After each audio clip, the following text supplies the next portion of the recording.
शुक्र और संस्कृत महाविद्यालय के प्राचार्य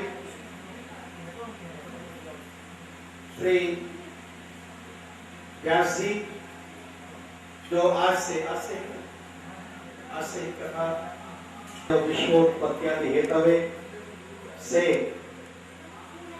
अततो गत्वा सप्ताह श्रुत आप लोग आनंद प्राप्त करेंगे। निश्चित रूप से जहां इतने विशाल कार्य हो रहे हों वहां, और अभी मैंने जब पूछा डॉक्टर साहब से कि किन किन प्रतिमा का आवाहन हुआ है, प्रतिष्ठापन हुआ, तो सभी देवियों का नाम एक श्वास में एक स्वर में बताए। जहां इतने बड़े कार्य हो रहे हो वहां एक देवी नहीं, अभी तो जितने देवियां हैं, वो चाहे शैलपुत्री हो, वो चाहे नवसिद्धि हो, सभी उपस्थित हो ही जाती हैं स्वाभाविक रूप से। और यह कार्य मैं तो धन्यवाद देता हूं डॉक्टर साहब को, जिनके अंतर्मन में संकल्प हुआ कि यह एक कार्य हो वैदिक पद्धति से, वैदिक ऋचाओं के साथ, मंत्रोच्चारण के साथ, आचार्य विद्वानों के सानिध्य में बैठ करके एक विशद कार्य हो जो सनातन धर्म का एक मूल अभ्युदय है। मैं जब नैमिषारण्य से यहाँ आने को हुआ तो मुझसे पूछा गया कहाँ, हमने कहा मैं प्राण प्रतिष्ठा एक जगह हो रही वहां जा रहा हूं। तो मुझसे कह दिया गया कि इस समय तो मुहूर्त तो नहीं है प्राण प्रतिष्ठा की, क्योंकि देवगण सुसुप्तावस्था में है। हमने कहा मैं तो जागृत करता हूँ, मुहूर्त मैं बनाता हूँ। ये शरीर है काशी का, सारे मुहूर्त काशी से निकलते हैं, काशी में बनते हैं। इस वही मुहूर्त आचार्य श्री जी की संस्तुति हुई होगी, उसी क्षण निश्चित रूप से मुहूर्त अपने आप में बन गया होगा, देव जागृत हो गए होंगे। और देवता कभी सोते नहीं है, सदैव जागृत रहते हैं, सदैव जागृत रहते हैं। ये हमारे निश्चित रूप से अभी देव सोए भी नहीं है, देवता सोएंगे कब? गुरु पूर्णिमा के बाद। इस समय, उस समय गुरु पूर्णिमा के बाद संतों का भी चतुर्मास आरंभ हो जाता है। देव शयनी से लेकर के देवोत्थानी एकादशी तक चतुर्मास होता है। ठीक है, देवता लोग विश्राम करते हैं, लेकिन आज एक सूत्र का स्मरण हुआ था। आचार्यगण विराजमान थे, संतजन। शास्त्र दृष्टम गौरवाक्यम तृतीयम चात्म निश्चयम। जिस समय निर्णय हुआ कि यह कार्य संपन्न होना है, उसी क्षण शास्त्र किनारे गुरु वाक्य एक पक्ष में और मध्य पक्ष में, ठीक अंग्रेजी में फ्रंट कहले, सामने आ जाता है आत्मनिर्णय, आत्मा का निश्चय। जैसा भी आत्मनिश्चय हो वैसा ही कर लेना चाहिए। और परमार्थ मार्ग में चलने के लिए कभी भी मुहूर्त नहीं देखा जाता है। यदि परमार्थ मार्ग में चलने के लिए भी निर्णय देखा गया, इसका मतलब है अभी अंदर से तैयारी चल देना चाहिए। इसमें किसी प्रकार का विचार विनिमय नहीं करना चाहिए। धन्यवाद। आशीर्वाद डॉक्टर साहब, दंपति सहित आप सबको, सभी संतों की तरफ से मैं चाहूंगा कि अब आप सब लोगों को आशीर्वाद पूर्ण रूप से, मैं तो एक चर्चा यूं ही कर दिया, आशीर्वाद तो अब आपको मिलेंगे। आशीर्वाद मैं चाहूंगा कि महाराज श्री जी श्री नाम से पधारे हैं, बड़े आशीर्वाद के पुंज हैं। आशीर्वाद तो जरा सा एक टेलीविजन पर प्रचार आ रहा था, उसमें छोटी छोटी गोलियां लगी हुई थी, छोटी छोटी गोलियां, टॉफी की, मीठी गोलियों की, टॉफी की, काय की गोलियां पता नहीं, जो बच्चे सब ज्यादा जानते हैं, लगी थी। अब जरा सा उसको ऐसे छेड़ दिया गया तो सब झर सारी गोलियां नीचे पड़ पड़ी, नीचे आ गई। ठीक इसी प्रकार आशीर्वाद का जरा सा फुट अभी महाराज श्री जी देंगे और आपको पूरा का पूरा आशीर्वाद मिलेगा। श्री पूज्य महाराज श्री।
भगवान की कथा का श्रवण करने वाले श्रोतागण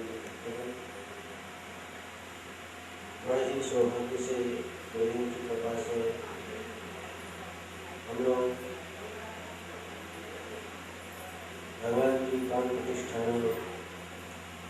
और श्रीमद् भागवत सप्ताह कथा की श्रवण की साधना में उपस्थित हैं। ऐसे आश्रय वचन तो आपको मिल चुके हैं।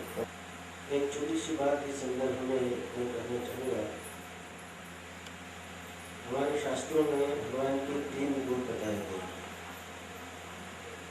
भगवान का पहला जो रूप है वो निर्गुण निराकार क्षेत्र में कण में स्पर्शवान वस्तु होगी तो हमारी त्वचेंद्रिय उसको ग्रहण करेगी, शब्दवान वस्तु होगी तो हमारे कान उसको ग्रहण करेंगे। लेकिन जो वस्तु अशब्दम अरूपम होगी उस वस्तु को हमारी इंद्रियां ग्रहण करने में समर्थ नहीं। के बारे में हमारे वेदों में श्रवण करते हैं। जो कण में विराजित उसको बोलते हैं निर्गुण निराकार। और भगवान का दूसरा रूप है निर्गुण साकार। निर्गुण साकार का अर्थ है कि जो सबके लिए दृष्टिगोचर नहीं, लेकिन जो रूप किन्हीं साधकों के सामने जो प्रकट होता है उसको सगुण निराकार अथवा निर्गुण साकार कहा जाता है। जैसे हम लोगों ने श्रीमद् भगवद गीता में श्रवण किया, भगवान ने अर्जुन को एक रूप दिखाया था। भगवान ने 7वें अध्याय में और 10वें अध्याय में अपनी विभूतियों का प्रतिपादन किया और भगवान की विभूतियां यही थी। भगवान ने कहा मया ततमिदं सर्वं जगदव्यक्त होती है। भगवान ने कहा कि मैं निराकार हूँ, निर्गुण हूँ, अव्यक्त हूँ। हमारा संपूर्ण विश्व व्याप्त है, कल में विराजित है। जब ये बात भगवान ने कही तो अर्जुन के मन में प्रश्न उठा कि वो जो रूप है आपका मैं देखना चाहता हूँ। और जिज्ञासा भगवान के सामने रखी, दृष्टुम इच्छामि ते रूपम, मैं वो रूप देखना चाहता हूँ जो आपका कल में विराजित है, निर्गुण निराकार। भगवान ने कहा कि उसको यदि मैं दिखाऊंगा तो निर्गुण निराकार नहीं रहेगा, लेकिन उसी रूप को भगवान ने दिखा दिया तो निर्गुण साकार। दृष्टि का विषय बनने वालों को दिखा रहा हूँ, देख रहे हो, लेकिन उस समय भी अर्जुन को देख नहीं पा रहा। अर्जुन ने कहा कि मैं देख नहीं पा रहा। तो भगवान ने उनको दिव्योक्त दान दे चक्षु पश्चिम में योग पश्चिम, भगवान ने दिव्य दृष्टि प्रदान की और उस दिव्य दृष्टि के द्वारा अर्जुन ने भगवान के उस रूप को देखा। वो निर्गुण निराकार नहीं, निर्गुण साकार। और वो आश्चर्य बात वहाँ 18 अक्षोहिणी सेना और उसके मध्य में भगवान के सामने अर्जुन हाथ जोड़कर अर्जुन देख रहा था, लेकिन दूसरे लोग नहीं देख रहे। इसलिए एक अर्थों में वो निराकार भी है और अर्जुन देख रहा था, इसलिए साकार भी। भक्तों के सामने जो भगवान का रूप प्रकट होता है वो हमेशा निर्गुण साकार होता है। और एक तीसरा रूप भगवान का है जिसको बोलते हैं हम सगुण साकार। आज आप लोग यहाँ इस भगवान की प्रतिष्ठापना करने के लिए आए हैं, प्राण प्रतिष्ठा, ये भगवान का सगुण साकार विग्रह है। और ये सगुण साकार विग्रह सत्य दृष्टि का विषय है। सगुण साकार विग्रह के दर्शन करने के लिए कोई दिव्य दृष्टि की जरूरत नहीं है, बहुत बड़े पुण्यात्मा की जरूरत नहीं है। जो भी व्यक्ति भगवान के सामने होगा, भगवान उसको अपना वो विग्रह उसके दर्शन करा देंगे। ये सगुण साकार विग्रह। और गुरुदेव की कृपा से आज हमारे डॉक्टर प्रोफेसर अमेरिका में रहते हैं, उसका छोटा सा बच्चा बड़ा प्यारा है और अभी गाड़ी में बैठे बैठे बड़ी मजेदार बातें सुनाते आ रहे थे। सौभाग्यशाली है ये परिवार। आज गुरुदेव की कृपा से सगुण साकार जो परमात्मा का विग्रह है, जो सबके दृष्टि का विषय उसको प्रकट कर रहे हैं। ये अर्चावतार बोलते हैं, भगवान का अर्चावतार। आज ये भगवान को प्रकट कर रहे हैं मूर्ति विग्रह के रूप में और हजारों लोग, लाखों लोग भगवान के दर्शन करेंगे और उनकी पूजा करेंगे और अपने जीवन को धन्य करेंगे। बहुत सौभाग्यशाली परिवार है। और आप जो भागवत की कथा श्रवण करेंगे उसको वांग्मय अवतार बोला है। श्रीमद् भागवत को जो भगवान का विग्रह बोला गया है, वांग्मय अवतार।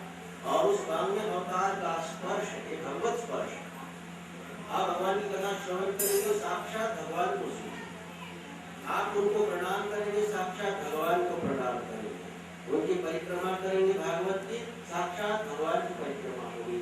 आप सौभाग्यशाली हैं कि आज दोनों विग्रह आपके सामने प्रस्तुत होने जा रहे हैं, श्रीमद् भागवत की कथा और दूसरा अच्छा अवतार, ये भगवान के प्राण प्रतिष्ठा। और ये संतों और अपने गुरुदेव की कृपा के बिना संभव नहीं। अभी आप श्रवण कर रहे थे, हमारे ऊपर 4 प्रकार की कृपाओं का शास्त्र ने प्रतिपादन। आत्म कृपा पहले गुरु के प्रति समर्पण, ये शिष्य की तरफ का समर्पण, शिष्य की तरफ का पुरुषार्थ। और जब शिष्य गुरु के प्रति समर्पित हो जाता है तो फिर दूसरी कृपा हो जाती है गुरु की कृपा। गुरु को स्वीकार कर ले, ये गुरु के द्वारा शिष्य को स्वीकार करना, ये गुरु की कृपा है। लेकिन गुरु की कृपा प्राप्त करने के पहले आत्म कृपा का होना बहुत आवश्यक है। आप गुरु के चरणों में आ जाए, गुरु के चरणों में बैठे, उनकी सेवा करें, उनके आदेशों का पालन करें, ये आत्म कृपा। कृपा के बाद हमारे ऊपर गुरु की कृपा होती है। और गुरु कृपा के बाद फिर मंत्र देते हैं, गुरु मंत्र देते हैं, शास्त्र हमारे हाथ में देते हैं। हमें ज्ञान शास्त्र की कृपा संभव नहीं, गुरु के बिना हमें मार्ग मिलना संभव नहीं। गुरु जिसको छू दे हमारी जड़ता समाप्त हो, गुरु हमें यदि छू दे तो हमारा अज्ञान समाप्त होगा, हमारे भीतर की अशांति, हमारे भीतर का दारिद्र्य गुरु के स्पर्श मात्र से, उनके संकल्प मात्र से दूर हो जाती है। शास्त्र कृपा और चौथी जो कृपा है ना वो ईश्वर कृपा। उसके बाद जब गुरु की कृपा होगी, शास्त्र कृपा होगी, मंत्र मिलेगा, साधना मिलेगी, तो हमारे ऊपर गुरु परमेश्वर की ईश्वर की कृपा होगी। ये चारों कृपा आ रहे हैं, आप सब लोग उनका स्वागत करते हैं।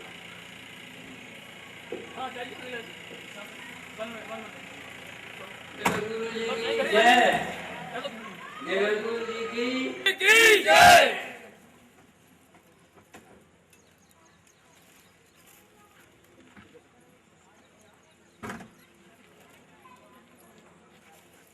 वहीं बैठने दो, वहीं सब लोग वहीं पैर छू लें तो ज़्यादा ठीक है, बैठने दो।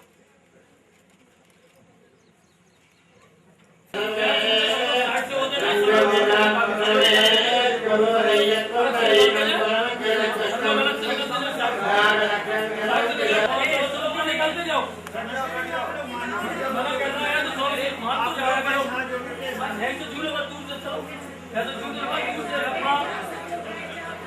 चलो वहाँ चलो, वहाँ चलो, जगह खाली करो, चलो हाथ जोड़ लो, तो दर्शन तो हो ही जाए सबको, सब दूर से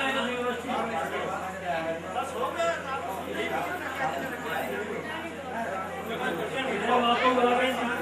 दूर से कर लो, बात कर लो, बस ठीक है। हाँ माइक दो, माइक दो, माइक दो, माइक और लीडर आप लोग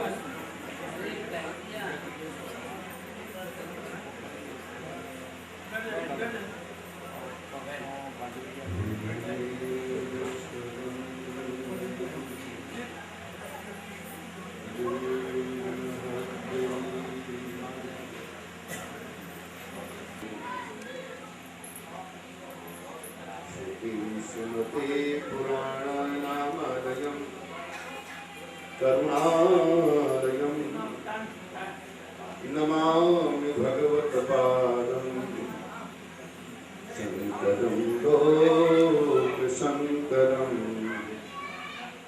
शङ्करं शङ्कराचार्यं केशवं सूत्रभाष्यकृतौ वन्दे पुनः पुनः। ईश्वरो गुरुरात्मेति मूर्तिभेदविभागिने व्योमवद्व्याप्तदेहाय श्रीदक्षिणामूर्तये नमः। आत्मैक्यतां ज्ञाननिधौ निमग्नौ ब्रह्माण्डभाण्डोदरवर्तमानाम् अद्वैतसिद्धान्तप्रदामः। गरीयो गुणागारगात्यां गुणाढ्यां गणेशादिगम्यां श्रेयनिर्गुणाढ्यां जनाये जगत्सूत्रबीजं जपत्सु परं प्रत्यहं ते स्मरन्ता स्वरूपम्।